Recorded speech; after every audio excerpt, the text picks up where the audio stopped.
নমস্কার, কেমন আছো সবাই? লাইভ ক্যামেরা অ্যাকশন স্টার্টের একটি ব্লগে আবারও তোমাদের সকলকে ওয়ার্ম ওয়েলকাম। তো এই দিন ছিল রথযাত্রার দিন।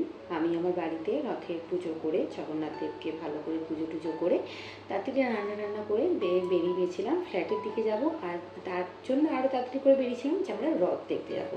যেহেতু আমি আসানসোলে কোনো বছরই থাকি না, আমি বাইরে থাকতাম, উড়িষ্যায় জানো তালচেরে থাকতাম। তো সেই জন্য এখানে রথটা কোনো দিন দেখা হয়নি বলে তাড়াতাড়ি বেরিয়ে গেছিলাম যে রথ দেখতে যাবো।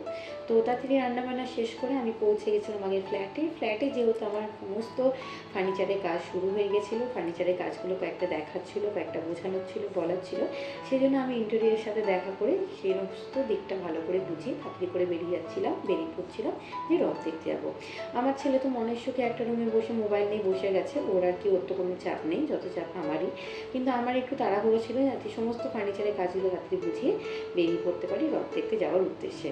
তো এমনিতেই বৃষ্টি নামবো করছিল, ওয়েদারটা খুবই সুন্দর ছিল, তাই জন্য আমরা রাত্রি বেরিয়ে পড়েছিলাম যে রথযাত্রাটা অবশ্যই করতে হবে। তো যাই হোক, দেখতেই পাচ্ছ রীতিমতন ভিড়, খুব ভিড়। আমরা যখন এসে পৌঁছেছিলাম তখন প্রায় রথ অনেকটা এগিয়ে গেছে, বুধামঠ থেকে রথটা ছাড়ে অনেকটা, প্রায় রথ চলা শুরু হয়ে গেছে। তো আমরা মিডিল থেকে রথযাত্রায় রথের যাত্রাটা ধরেছিলাম। তো আমরা সবাই মিলে দড়ি টেনেছিলাম, আমি, আমার ছেলে, মা বাবা সবাই মিলে কিন্তু আমরা রথের দড়ি টেনেছিলাম। সেই দড়ি টানার যে কি পরম শান্তি, পরম আনন্দ, তা সত্যি বলে বোঝানো যাবে না।